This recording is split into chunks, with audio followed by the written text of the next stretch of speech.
Good afternoon, my name is Diana Cagua. I talk about cystinosis.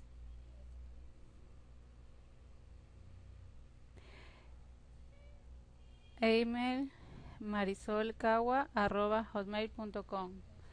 The Facebook, Dayanara. The teacher, John Moscoso.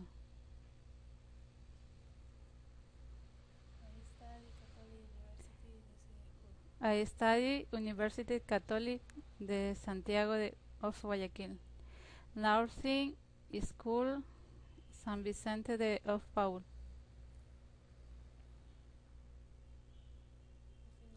Definition.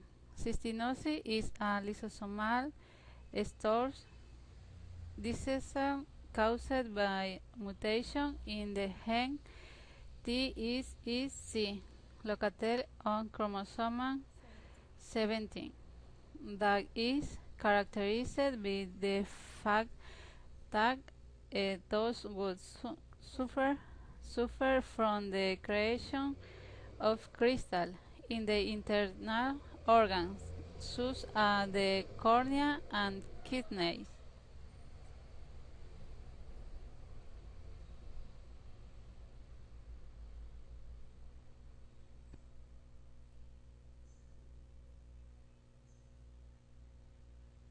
Cystinosis is a rare genetic disease in which the amino acid cysteine wreaks havoc on the body.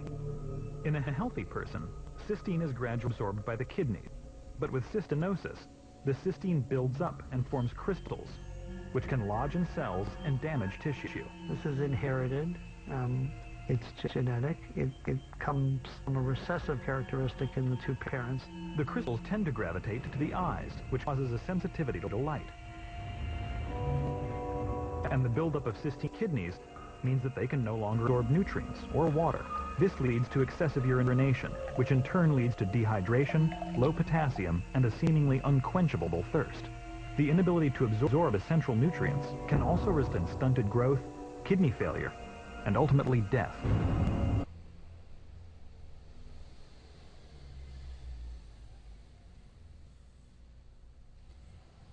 Application in nursing.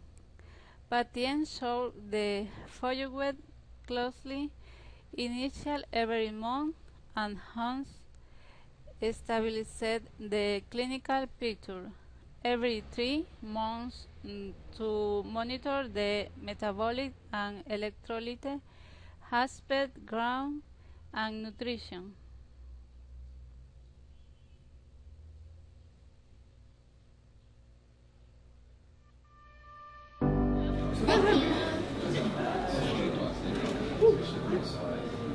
Imagine if there's 2 instructions to build up your body, one from your mom and one from your dad. If there's one mistake in one of them, then the other one will fix it. But if there's a mistake in both of them, then you get cystinosis. My name is Eric, and I'm 10 years old, and I have cystinosis. Hi, my name's Daniel Kelly. I'm a 4-time Olympian in judo. I'm a Commonwealth Games representative for wrestling, and I'm a current UFC fighter. Cystinosis is a disease very close to my heart. My son Eric suffers with the disease. It's a genetic disease. It's degenerative. He'll need a kidney transplant in the next 3 to 7 years, and all the organs around his body will shut down due to the disease. I've been lucky enough to get 4 other current UFC fighters, Brendan O'Reilly, Jake Matthews, Richard Walsh, Kyle Noak, and myself, all volunteered their time to come down and put on a seminar for the day and try and raise some funds towards a cure.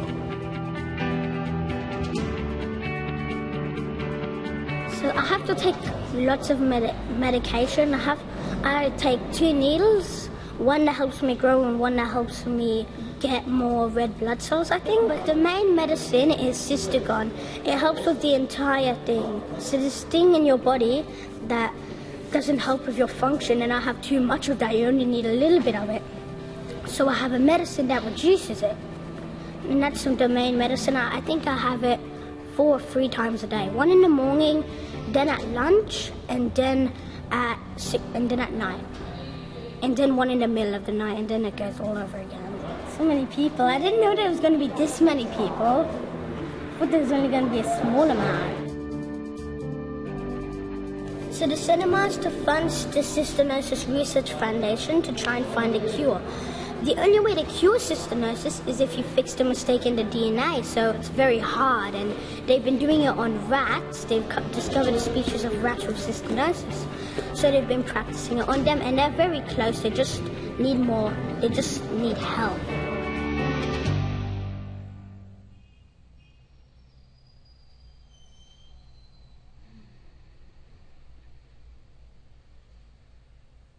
Pros and cons. The accumulation of cystine in the cornea causes decreased visual acuity that can reach blindness. In the kidney, it causes renal failure and is one of the most common causes of Fanconi syndrome in children.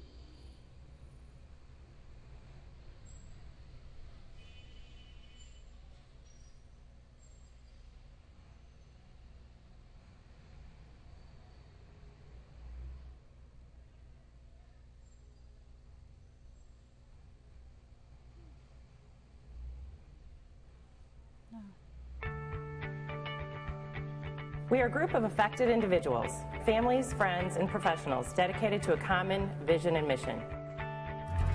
Our vision is the discovery of improved treatments and ultimately a cure for cystinosis. Our mission, that we are a volunteer nonprofit organization dedicated to advocating and providing financial support for research, providing family assistance, and educating the public and medical communities about cystinosis.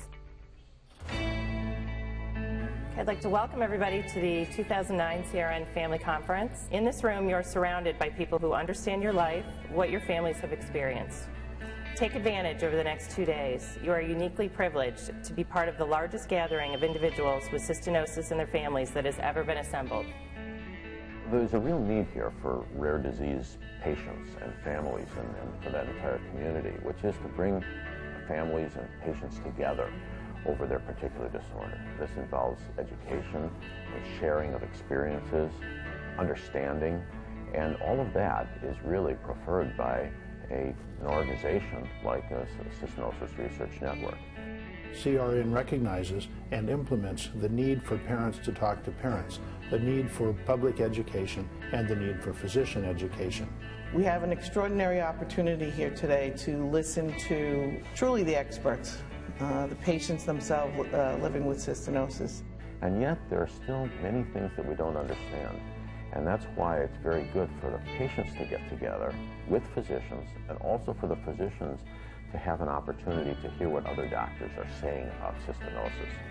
One of the missions of the National Organization for Rare Disorders was to realize that primary care doctors don't have the time and don't have the training to recognize rare diseases, let alone know how to treat them.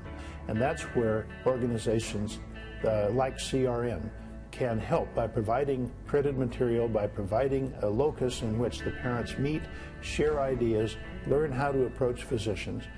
It's incredibly valuable for us to meet our colleagues and to discuss things and to also understand what the concerns of the patient and the advocacy group are.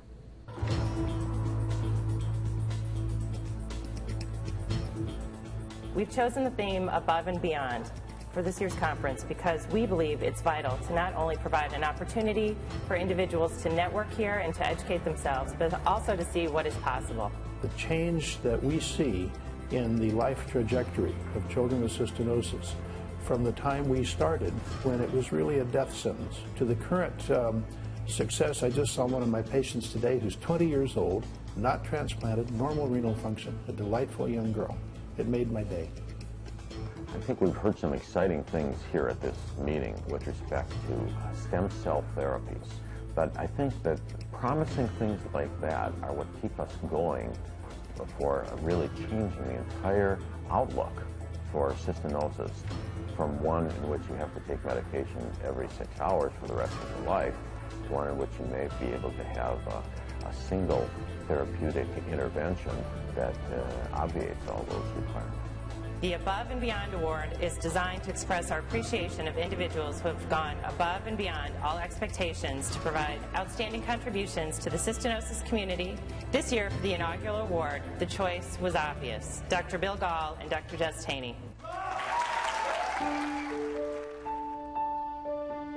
It's really an exemplary organization. It communicates to its members about the disorder. It provides them with enormous support in handling the problems of cystinosis itself. We're very proud of Cystinosis Research Network, and I'm very glad to be a scientific advisor for them.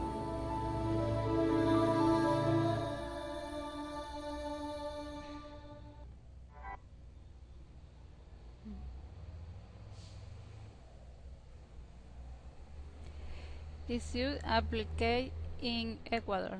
The most frequent mutation is a deletion of 57 kb, detected in 16% or 70% of patients in Northern Europe. They described about 18 different mutations. Some of the white has been detected in individuals of different geographic origins. Cystinosis diagnosis is confirmed by determination of leukocyte system.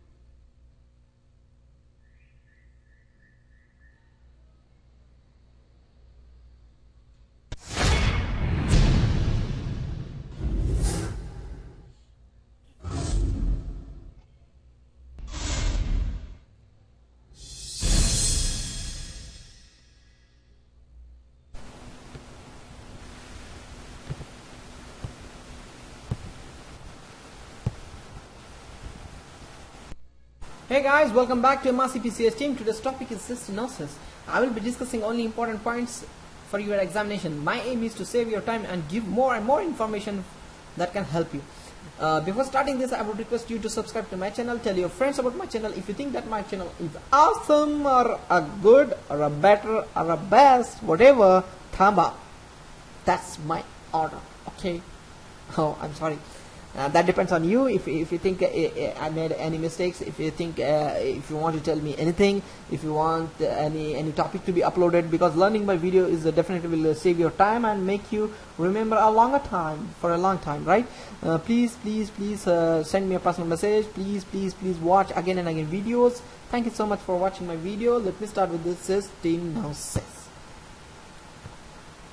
Okay. Cystinosis, this is nephropathic cystinosis, is an inherited autosomal recessive lysosomal storage disorder caused by the defective transport of the amino acid cystine out of the lysosome. The stored cystine is poorly soluble and crystallized within the lysosomes of the many cell types. The three types of cystinosis have been described based on the age of the diagnosis and the magnitude of the cell cystine deposition. No need to remember these things, the stages. What you need to remember, I will skip this. Ingested protein enters the lysosome where acid hydrolysis degrades into the components of amino acids including the cystine. Within the lysosome, cystine is readily oxidized to cysteine. Cysteine is oxidized to cysteine. Okay, in healthy individuals, both cysteine and the cysteine can normally enter the cytoplasm where the cysteine is rapidly converted to cysteine by reducing the agent glutathione. Check out the spelling. Actually, you need to remember the pronunciation. I think I can do both the pronunciation are same for me. I don't know. If you can make a difference, you can, of course, because cystinosis is caused by mutation in the gene that encodes the cystinosin, the cystine lysosomal exporter. Because of the defect in cystinosin, cystine cannot leave the lysosome and is accumulated. There is a bifurcated hexagonal or rectangular. In the infantile nephropathic form of cystinosis, the kidney is affected early in the life by the cystine crystals depositing the proximal tubule cells, presenting as a Fanconi syndrome. I am going to upload a video on a Fanconi syndrome soon. Yay, cheer, guys. Usually between the age 6 to 12 months, proximal tubules are particularly susceptible to the adverse effects of the cystine accumulation. Fanconi syndrome is characterized by the wasting of the substance not reabsorbed in the proximal tubule, including sodium, potassium, phosphate, calcium, magnesium, bicarbonate, and metabolic acidosis and electrolyte disturbances contribute to the stunting of the growth in the child with the cystinosis. Cystinosis is the most common inherited cause of Fanconi syndrome. Very important. Nephropathic infantile cystinosis is the most common cause and most severe variant. The initial symptoms may include polydipsia, polyuria, vomiting, loss of appetite, constipation, and a failure to thrive. In the past, treatment of the cystinosis was limited to the treating the metabolic acidosis after replacing electrolyte lost in the urine. Later, during the course of the disease, the chronic kidney disease was treated. Today, the wide available of effective drug, phosphocystimine, and kidney replacement therapy with the transplantation has dramatically improved the outlook of the patients with the altered management strategies. Okay guys, I'm done with this topic. This is a big headache for you and me, right? Yeah. Okay guys, thank you so much for watching my videos. Take care. See you in the next video.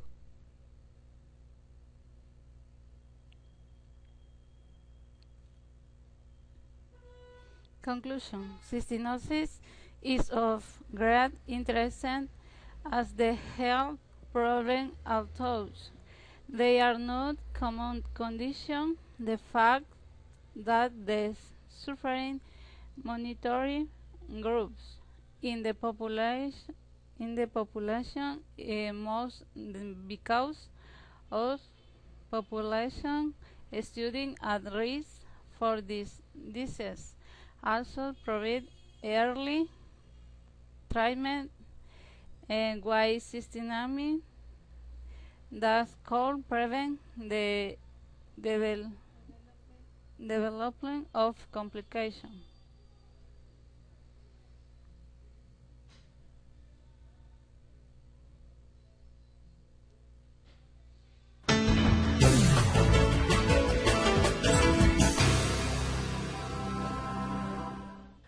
Призвание детский доктор. Он убежден, медицина – это искусство.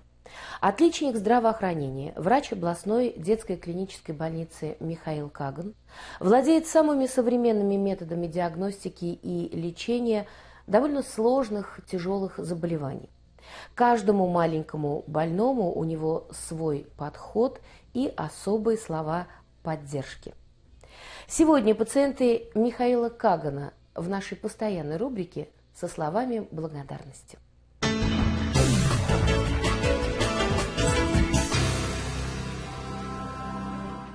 Мама и папа с нетерпением ждали появления на свет этого малыша.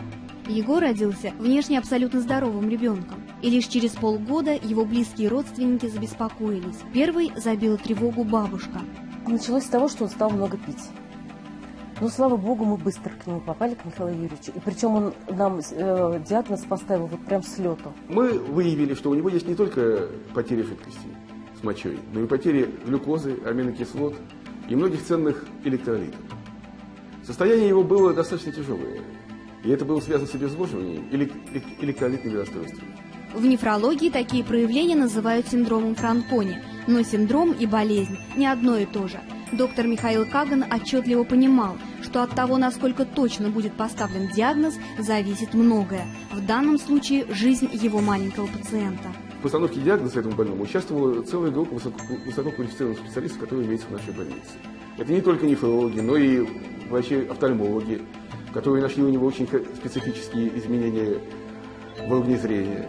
Это и врачи-генетики, с помощью которых мы подготовили материал этого больного для генетического исследования за границей.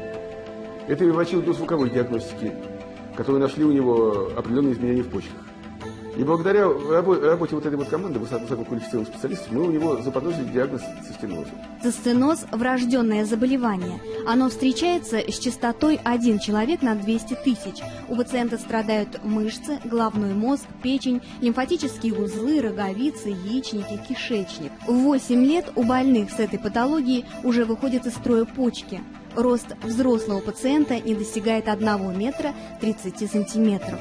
Для того, чтобы подтвердить диагноз и вовремя начать лечение, Егора с родителями оренбургские медики отправляют в Москву. Но столичные доктора только разводят руками. Просто пожали плечами и отправили нас домой. Мы не знаем, наблюдайте, вот и все. Ну а Михаил Юрьевич нам говорит, вы время не тяните, у вас диагноз будет вот такой. Вы время не тяните, потому что время сейчас для вас как бы вот эта жизнь.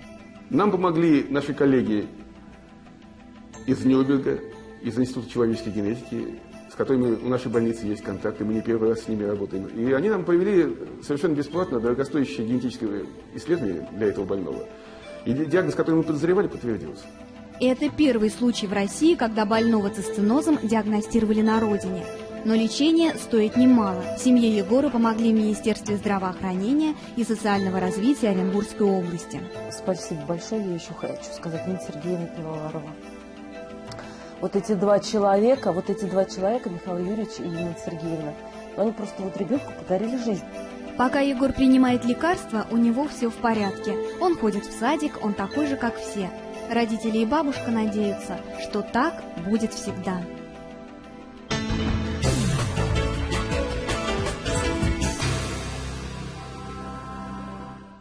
На этом... Thank you.